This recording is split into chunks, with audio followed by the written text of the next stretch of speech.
I am P.S.N. Murthy.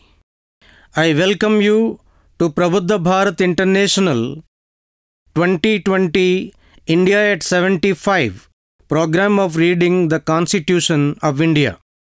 నా పేరు ఏ Subrahmanyam. Prabuddha Bharat international India 70 సంవత్సరాల స్వాతంత్రం రాజ్యాంగ పఠనం కార్యక్రమానికి మీ అందరికీ ఆహ్వానం. The Constitution of India Preamble.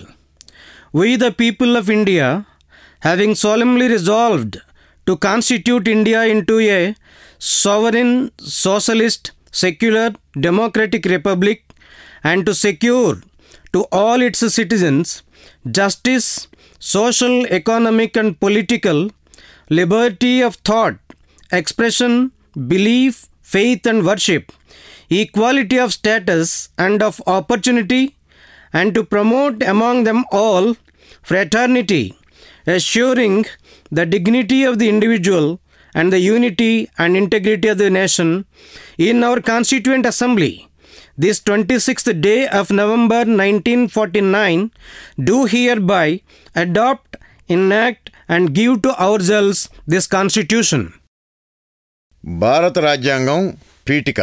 భారతదేశ ప్రజలమైన మేము భారతదేశాన్ని ఒక సార్వభౌమ సౌమ్యవాద లౌకిక ప్రజాస్వామ్య గణతంత్ర రాజ్యముగా నిర్మించుకొనుటకు మరియు భారత పౌరులందరికీ సామాజిక, ఆర్థిక, రాజకీయ న్యాయం సమకూర్చుకొనుటకు భావస్వేచ్ఛను, భావ ప్రకటన స్వేచ్ఛను, దైవం పట్ల విశ్వాస స్వేచ్ఛను, మతాచరణ స్వేచ్ఛను, ఇష్ట దేవతారాధన స్వేచ్ఛను కల్పించుటకు, వ్యక్తి హోదాలోనూ జీవిత అవకాశంలోనూ సమానత్వం సాధించుటకు మరియు భారతీయులందరిలోన వ్యక్తి గౌరవమును, భారత జాతీయ ఐక్యతను మరియు అఖండతను దృఢపరచు సౌభ్రాతృత్వమును పెంపొందించుకున్నట్టుకు దృఢ నిశ్చయంతో తీర్మానించుకుని ఈ 1949వ సంవత్సరము నవంబరు 26వ దినమున మా రాజ్యాంగ సభయందు ఇందు మూలముగా ఈ రాజ్యాంగమును అంగీకరించి శాసనము చేసి మాకు మేము సమర్పించుకుంటున్నాము.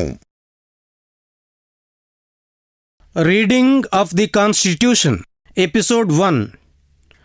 In this episode, we are going to read 11 articles from Article 1 to Article 11.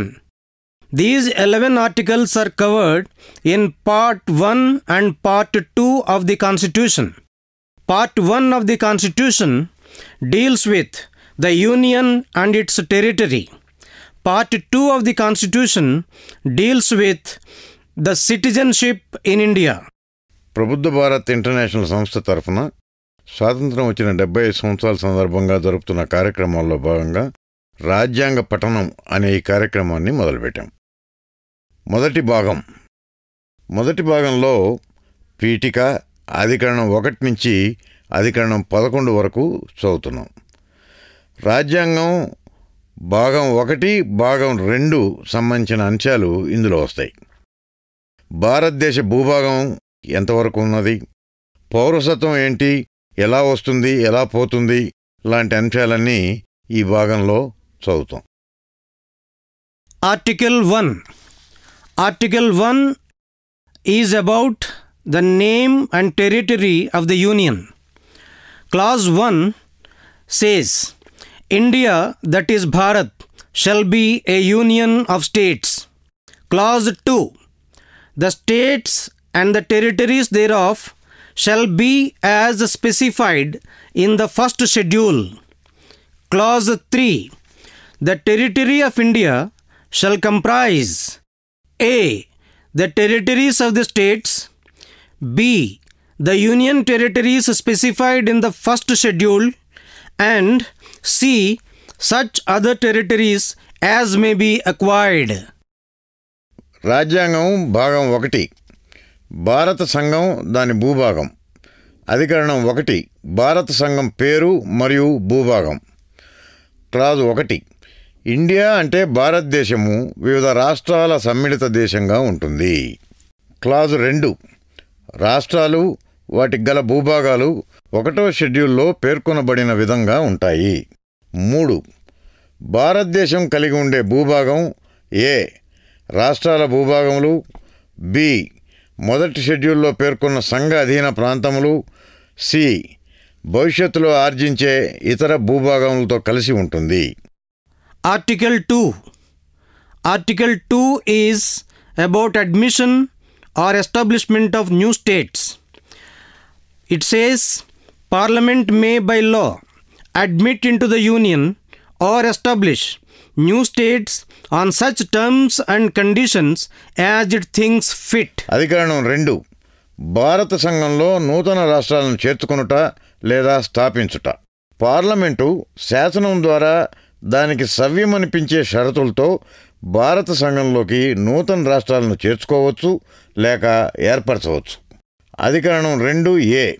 ఈ అధికరణ 1974లో 35వ రాజ్యాంగ సవరణ చట్టం ద్వారా సిక్కింను 1/3/1975 నుంచి భారత సంఘంలో అసోసియేట్ చేయుటకు చేయబడింది. ఈ అధికరణ 26/4/1975 నుంచి సిక్కిం భారత సంఘంలో ఒక రాష్ట్రం కావడంతో 36వ రాజ్యాంగ సవరణ చట్టం ద్వారా 1975లో తొలగించబడింది. Article 3. Formation of new states and alteration of areas, boundaries or names of existing states. Parliament may by law A. Form a new state by separation of territory from any state or by uniting two or more states or parts of states or by uniting any territory to a part of any state. B. Increase the area of any state. C. Diminish the area of any state. D. Alter the boundaries of any state. E. Alter the name of any state. Provided that no bill for the purpose shall be introduced in either House of Parliament except on the recommendation of the President, and unless where the proposal contained in the bill affects the area, boundaries or name of any states, the bill has been referred by the President to the legislature of that state for expressing its views thereon within such period as may be specified in the reference, or within such further period as the President may allow, and the period so specified or allowed has expired. Explanation 1 to Article 3. In this article, in clauses A to E, state includes a union territory, but in the proviso, state does not include a union territory. Explanation 2. The power conferred on the Parliament by Clause A includes the power to form a new state or union territory by uniting a part of any state or a union territory to any other state or union territory. అధికరణం 3. నూతన రాష్ట్రాల ఏర్పాటు, ఉన్న రాష్ట్రాల విస్తీర్ణాలు, ఎల్లలు లేదా పేర్లలో మార్పులు చేర్పులు. పార్లమెంటు చట్టం ద్వారా ఏ రాష్ట్రం నుండైనా కొంత భూభాగాన్ని వేరుచేసి లేదా 2 లేక అంతకన్నా ఎక్కువ రాష్ట్రములను లేదా రాష్ట్రాల నుండి కొన్ని భూభాగాలను కలిపి ఏదైనా ప్రాంతాన్ని ఒక రాష్ట్రంతో కలపడం ద్వారా నూతన రాష్ట్రాన్ని ఏర్పాటు చేయవచ్చు. బి. పార్లమెంటు చట్టం ద్వారా ఏదైనా రాష్ట్ర విస్తీర్ణాన్ని పెంచవచ్చు. సి. పార్లమెంటు చట్టం ద్వారా ఏదైనా రాష్ట్ర విస్తీర్ణాన్ని తగ్గించవచ్చు. డి. పార్లమెంటు చట్టం ద్వారా ఏదైనా రాష్ట్రాల సరిహద్దులను మార్చవచ్చు. ఈ. పార్లమెంటు చట్టం ద్వారా ఏదైనా రాష్ట్రం యొక్క పేరు మార్చవచ్చు. అయితే దేశాధ్యక్షుని సిఫార్సుతో తప్ప ఈ అవసరాల కోసం ఏ బిల్లును పార్లమెంటు ఉభయ సభలు ఎందులోనూ ప్రవేశపెట్టరాదు. మరియు ఆ బిల్లు ఏవైనా రాష్ట్రాల పేర్లు, విస్తీర్ణాలు లేదా సరిహద్దులు మార్చే విధంగా ఉంటే ఆ బిల్లుపై ఆయా రాష్ట్రాల శాసనసభల అభిప్రాయాలను వ్యక్తపరిచేందుకోసం ఆ బిల్లును సంబంధిత రాష్ట్రాల శాసనసభలకు పంపితే గాని పార్లమెంటులో, రాష్ట్రాల సభలో కానీ లేక ప్రజల సభలో కానీ ప్రవేశపెట్టరాదు. దేశాధ్యక్షులు నిర్ణయించిన లేక దేశాధ్యక్షులు పొడిగించడానికి అనుమతించిన కాల వ్యవధి ముగిసే ముందు సదరు రాష్ట్రాల శాసనసభలు అటువంటి బిల్లుపై వాటి అభిప్రాయాలని తెలియజేయవచ్చు. వివరణ 1. ఈ అధికరణంలో నిబంధన ఏ నుండి ఈ వరకు రాష్ట్రము అనగా సంఘాధీన భూభాగం కూడా అని అర్థం. కానీ అనుబంధ నిబంధనలో రాష్ట్రం అనగా రాష్ట్రాలు మాత్రమే సంఘాధీన భూభాగం కాదు. వివరణ 2.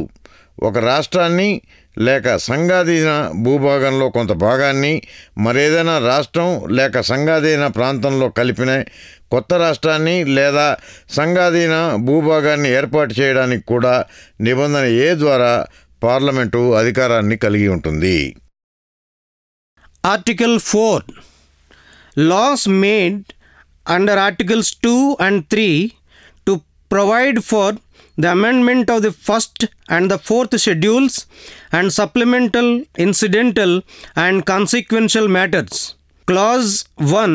Any law referred to in Article 2 or Article 3 shall contain such provisions for the amendment of the first schedule and the fourth schedule as may be necessary to give effect to the provisions of the law, and may also contain such supplemental, incidental and consequential provisions, including provisions as to representation in Parliament and in the legislature or legislatures of the state or states affected by such law as Parliament may deem necessary. Clause 2. No such law as aforesaid shall be deemed to be an amendment of this Constitution for the purposes of Article 368. అధికరణం 4. అధికరణం 2, అధికరణం 3 కింద రాజ్యాంగంలోని మొదటి షెడ్యూళ్లు 4వ షెడ్యూళ్ల సవరణ నిమిత్తం చేయబడిన శాసనాలు, వాటికి అనుబంధమైన యాదృచ్ఛికమైన మరియు పర్యవసానములైన అంశాలు. క్లాజ్ 1. అధికరణం 2 లేదా అధికరణం 3లో సూచించబడ్డ ఏ శాసనమైనా ఆ శాసనంలోని సెక్షన్లను అమలు చేయడానికి అవసరమైన విధంగా రాజ్యాంగంలోని మొదటి షెడ్యూలు మరియు 4వ షెడ్యూళ్లను సవరించడానికి తగు నిబంధనలను కలిగి ఉండాలి.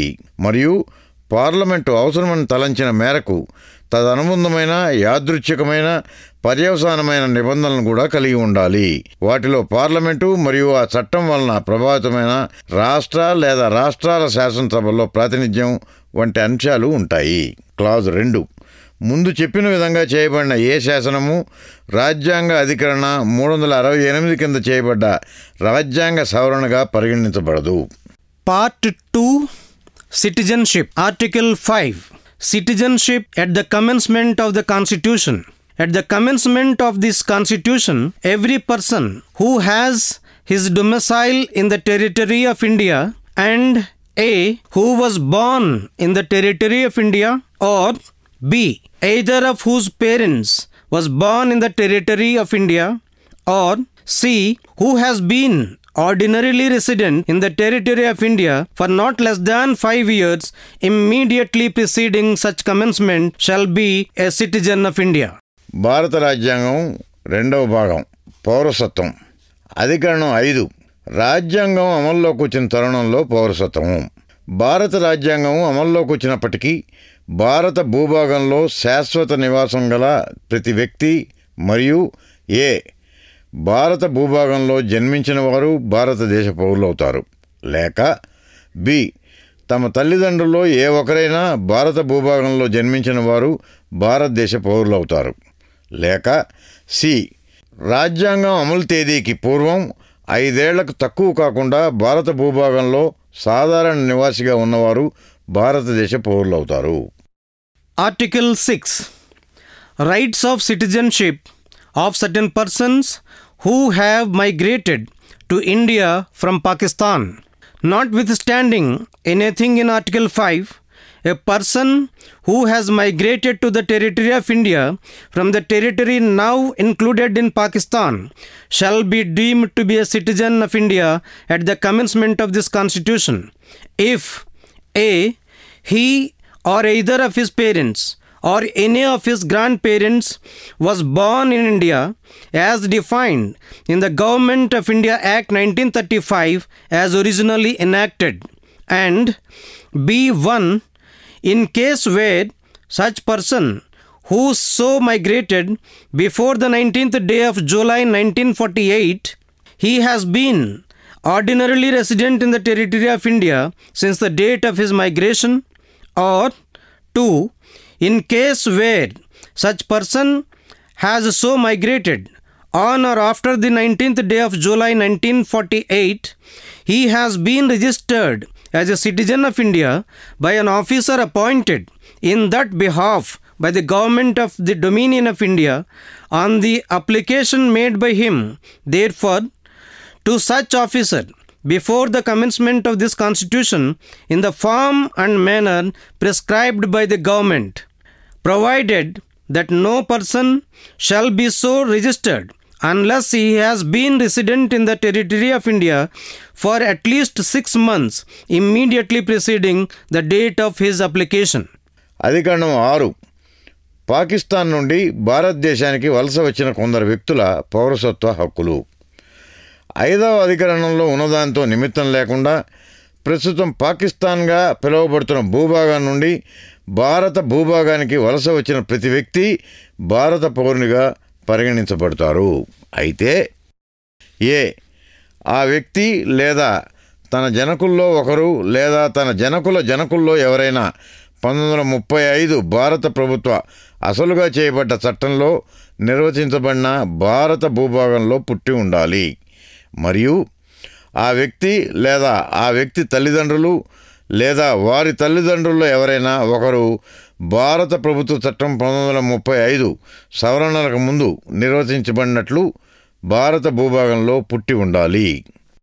బి సబ్క్లాజ్ 1. అలా ఒక వ్యక్తి 1948 జూలై నెల 19వ రోజు కంటే ముందు వలస వచ్చిన పక్షంలో వలస వచ్చిన తేదీ నుండి భారత భూభాగంలో సాధారణ నివాసిగా ఉండాలి. లేదా సబ్క్లాజ్ 2.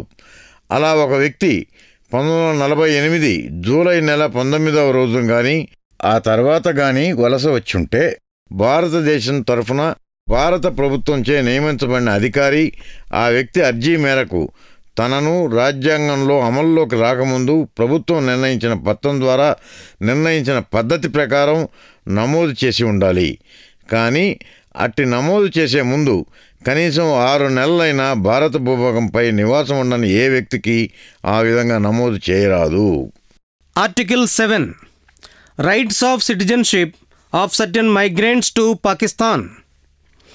Notwithstanding anything in Articles 5 and 6, a person who has, after the first day of March 1947, migrated from the territory of India to the territory now included in Pakistan shall not be deemed to be a citizen of India, provided that nothing in this article shall apply to a person who, after having so migrated to the territory now included in Pakistan, has returned to the territory of India under a permit for resettlement or permanent return issued by or under the authority of any law, and every such person shall, for the purposes of clause B of Article 6, be deemed to have migrated to the territory of India after the 19th day of July 1948. అధికరణం 7. పాకిస్తాన్కు వలస వెళ్లిన కొందరు వ్యక్తుల పౌరసత్వ హక్కులు. అధికరణం 5 మరియు 6లో ఉన్నదాంతో నిమిత్తం లేకుండా 1947 మార్చి 1వ రోజు తర్వాత ఎవరైనా భారత భూభాగం నుండి ప్రస్తుతం పాకిస్తాన్లో చేర్చిన భూభాగానికి వలస వెళితే ఆ వ్యక్తిని భారతదేశ పౌరునిగా పరిగణించరాదు. అయితే ఏ వ్యక్తి అయినా పునరావాసానికి కానీ స్థిర నివాసానికి కానీ ఏదైనా శాసనం ఆధారంగా అనుమతించబడి తిరిగి భారత భూభాగానికి వస్తే అటువంటి వ్యక్తిని అధికరణం 6లోని నిబంధన బి అనుగుణంగా భారత భూభాగంలోకి 1948 జూలై 19వ రోజు తర్వాత వచ్చిన వ్యక్తిగా పరిగణించాలి. అటువంటి వ్యక్తులకు ఈ అధికరణంలో చెప్పబడిన అనర్హత వర్తించదు. Article 8. rights of citizenship of certain persons of Indian origin residing outside India.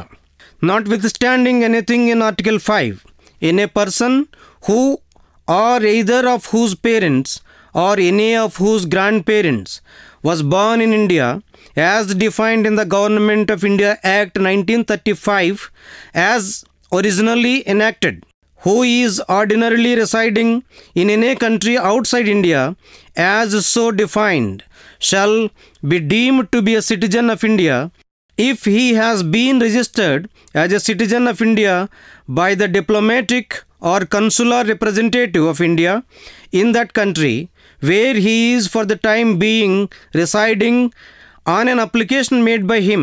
Therefore, to such diplomatic or consular representative, whether before or after the commencement of this Constitution, in the form and manner prescribed by the Government of the Dominion of India or the Government of India.